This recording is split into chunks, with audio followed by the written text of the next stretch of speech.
सभी को जय श्री राधे, जय श्री कृष्णा। आज का सत्संग बहुत ही दिव्य है, बहुत ही महत्वपूर्ण है, बहुत ही साधकों के लिए उपयोगी सत्संग है। सभी साधक ध्यान पूर्वक और सभी साधक सत्संग को नित्य पूर्वक सुनने का अभ्यास करें, नित्य पूर्वक श्रवण करने का अभ्यास। नाम जप करते करते जब साधक थोड़ा आगे बढ़ता है तो साधक ये समझ नहीं पाता है नाम जप में उसकी अवस्था कहाँ तक है। नाम जप में साधक की कौन सी अवस्था तक साधक पहुँचा है, कहाँ तक है। तो आज का सत्संग बहुत ही दिव्य से ध्यानपूर्वक सुने, ताकि आपको साधना में कहाँ पर हो, कहाँ पर स्थिति है, आपको पता लग सके। देखो, जब आप नाम जप कर रहे हो, नाम जापक में 10 अवस्था होती है। ये 10 अवस्था नाम जाप जब आप करते हो तो इस 10 अवस्था तक साधक अपने अपने साधना के स्तर पर होते हैं। पहली अवस्था है जब आपकी चित्त की अवस्था संसार की ओर पूरी तरह से रहती है, यानी आप भगवान से जुड़े हो, भगवान का नाम जप कर रहे हो तो केवल और केवल कामना बस। ये पहली अवस्था है चित्त की अवस्था। जब आप नाम जप करते हो तो आपकी कामना आपके अंदर प्रेरित करके नाम जप के प्रति लगाती है कि हम नाम जप कर रहे हैं तो हमें कुछ सांसारिक चीज़ें, सांसारिक वस्तु, सांसारिक लाभ हो जाए।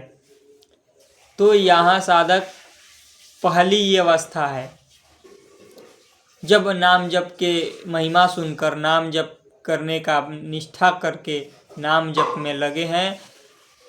कहीं से सुन लिए कि नाम जप करना बहुत ही लाभकारी होता है, बहुत ही फायदेमंद होता है, नाम जप से सब कुछ प्राप्त हो जाता है। उनको ऐसा विश्वास हुआ और नाम जप में लगे। तो अब धीरे धीरे दूसरी अवस्था पर वही साधक आते हैं। उनको नाम की महिमा श्रवण करते करते उनके अंदर नाम जप की ललक बढ़ने लगता है। वो नाम में ढुकने लगते हैं, संतों का संग करने लगते हैं, नाम जापकों का संग करने लगते हैं। उनको नाम जप से दिव्य दिव्य ऐसी ऐसी बातें पता चलती है जो कभी सुने ही नहीं होते हैं। वो अब उनको लगता है कि हम कितना ज़्यादा नाम जप करें, ये सब लाभ हमें भी मिले, हम भी लाभ उठाएं नाम जप का। जब चित्त की अवस्था दूसरे स्तर पर आती है तब उनको नाम जप की महिमा सुनकर लाभ अर्जित करना, उसके बारे में जानना, नामाभास, नामा महिमा, अच्छे अच्छे साधकों का संग होने लगना। तो इस पे क्या होता है, भगवान की जब पहली अवस्था है, जब नाम की ललक देकर भगवान घसीटते हैं। नाम के ललक पहले शुरू में नाम जब अच्छा चलता है, फिर धीरे धीरे कम होने लगता है। क्यों? क्योंकि हमारे अंदर जो शुरू में नाम के प्रति विश्वास हुआ था, नाम के प्रति हमारे अंदर जागरूकता हुई, मन को नयम नयम इसको ऐसी चाहिए जो इसको पकड़ के आगे बढ़ता रहे। देखो, आज ये खा ले, ये अच्छा लगा, कल इसको खा ले, कल ये अच्छा लगा। बार बार ये मन बदलता है, कभी ये अच्छा लगता है, कभी ये अच्छा लगता है, कभी ये। तो इसकी चाल यही है, नाम जप में भी ऐसा ही है। भगवान की भक्ति में थोड़े समय इसको भागता है, संसार में मन नहीं लगता है। नाम जप में शुरू में खूब मन लगा, फिर खिन्न हो जाता है, नाम जप से उदास होने लगता है। फिर इसको सत्संग के द्वारा, देखो सत्संग इसीलिए है, निरंतरता नाम जप का महिमा सुनते रहो तो आपके अंदर ललक लगता रहेगा नाम जप करने का। नाम जप की महिमा अलग अलग तरीके से संत लोग सुनाते हैं, ताकि उत्साह ललक बना रहे, आपको नाम जप में बढ़ते रहो आगे। इसलिए निरंतरता सत्संग सुनो, जिससे आपको नाम की महिमा सुनने को मिले, नाम का रस मिले और धीरे धीरे जब दूसरी अवस्था पर आता है साधक, तो उसको नाम जप की महिमा, नाम, संतों का संग और संतों के भक्तों का चरित्र सुनने लगता है, जिससे नाम में और ज़्यादा उसे प्रिय लगने लगता है। तीसरी अवस्था है धाम में जाना, धाम में घूमना, बार बार धाम में जाने का मन करना, भगवान के लीला धाम में बार बार जाने की इच्छा करना, संतों का संग करने की इच्छा करना, संतों की सेवा करने की इच्छा करना, ये तीसरी अवस्था है। जब भगवान के प्रति आपका विश्वास गाढ़ होने लगे, नाम जप के प्रति विश्वास गाढ़ होने लगे, संतों का चरित्र सुनने की इच्छा करें, शास्त्रों का अध्ययन करने की इच्छा करने लगे, तो समझो कि आपका मन धीरे धीरे भक्ति की ओर रुझान हो रहा है। नाम जप में आनंद आने लगा।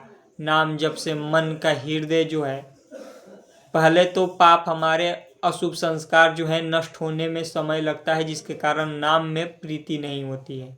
और धीरे धीरे जैसे जैसे हमारे पाप अशुभ नष्ट होने लगते हैं, वैसे नाम में प्रीति होने लगती है और हमें ज़्यादा से ज़्यादा नाम जप करने का।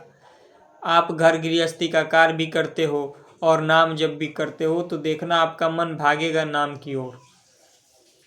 नाम की ओर कब कार्य छोड़ें और नाम जप पकड़ें, ये चौथी अवस्था है। आप कोई भी घर गृहस्थी का कार्य करो, लगेगा कि इसको कब हम निपटा कर और भगवान का नाम जप करने बैठें। नाम जप ज़्यादा से ज़्यादा करें, ये चौथी अवस्था है, जब आपके अंदर भगवान का नाम की महिमा, नाम उतरने लगता है।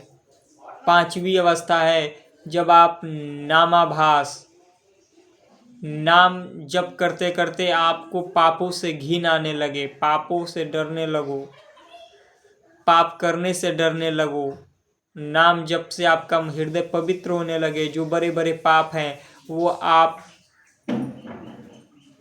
जो बड़े से बड़ा पाप है वो आपको बहुत ही लगे कि हम कितने बड़े संसार में जीव अपराध कर रहे हैं। देखो कितने बड़े बड़े अपराध कर जाते हैं, इनको थोड़ा भी हृदय में जलन नहीं होता है कि हम कितने बड़े अपराध कर रहे हैं, इसका दंड क्या होगा। क्योंकि उनकी मन मलिन है, उनका बुद्धि मलिन है, उनको कुछ समझ नहीं आता है क्या पाप है क्या पुण्य है।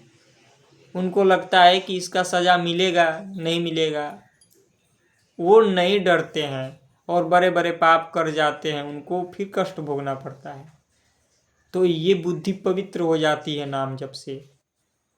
वो देखने लगता है कि इतने बड़े बड़े पाप कर रहे हैं, उसको थोड़ा भी मतलब उसके पैर से, उसके हाथ से कोई भी जीव मर जाए, वो किसी को तड़पता हुआ देखे तो उसके अंदर व्याकुलता उत्पन्न हो, कितने कष्ट में है, कैसे इसको ठीक कर दूं, कैसे इसको लाभ पहुंचा दूं, इसका भी कल्याण कैसे हो जाए, उसके अंदर ये सब जागृत होने लगता है। तो ये पांचवी अवस्था है, जब आप नाम जप करते करते आपका हृदय पवित्र होने लगेगा। आपको जीवों के प्रति, लोगों के प्रति, सब में, देखो संसार में जीव अपने अपने कर्म के अनुसार तो भोगते हैं, पर नाम जप से आपको सब ज्ञान आ जाएगा, सब देख लोगे। भगवान को भी आना है धरती पर, वो भी अपने जीवन को देखो कैसे आगे बढ़ाए हैं।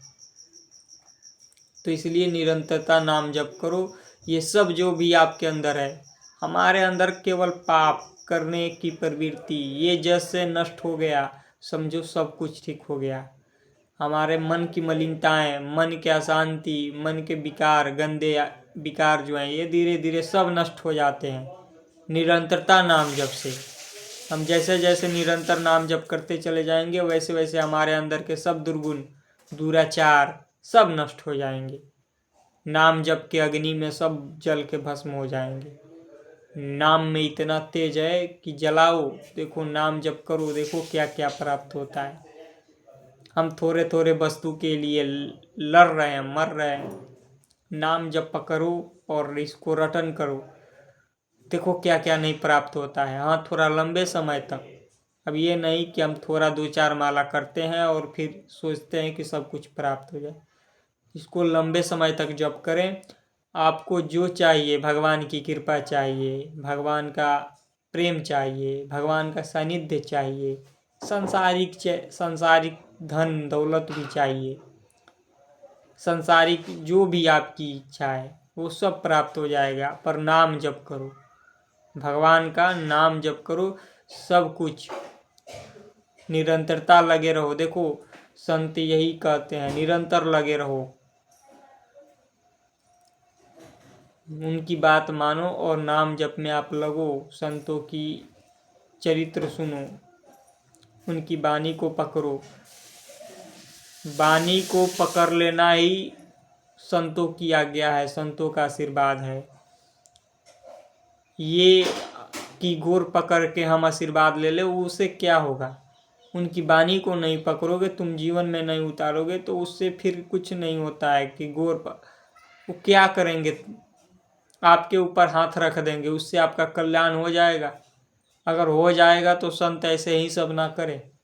क्यों अपना मूल्य समय सबको दे रहे हैं, सबको चिल्ला चिल्ला कर बताते हैं नाम जप करो। क्यों ऐसे कर ना कर दे कि लो सब तुम्हारा दुख दूर हो जाए? क्योंकि वो जानते हैं कि इससे नहीं होता है कुछ। हाँ, भलुक होता है, भगवान के शरण में है तो उनका जो प्रताप है सामने वाले पर पड़ता है, पर इससे नहीं हो जाएगा कि आशीर्वाद दे दे तो सब हो जाएगा, नहीं होगा। नाम जप करो, सत्संग सुनो, जिससे विवेक जागृत होगा और निरंतरता लगे रहो। नाम जप में निरंतर लगे रहो तो सब ज्ञान हो जाएगा, सब कुछ प्राप्त हो जाएगा। मारे मारे भाग रहे हैं संसार में। जय श्री राधे।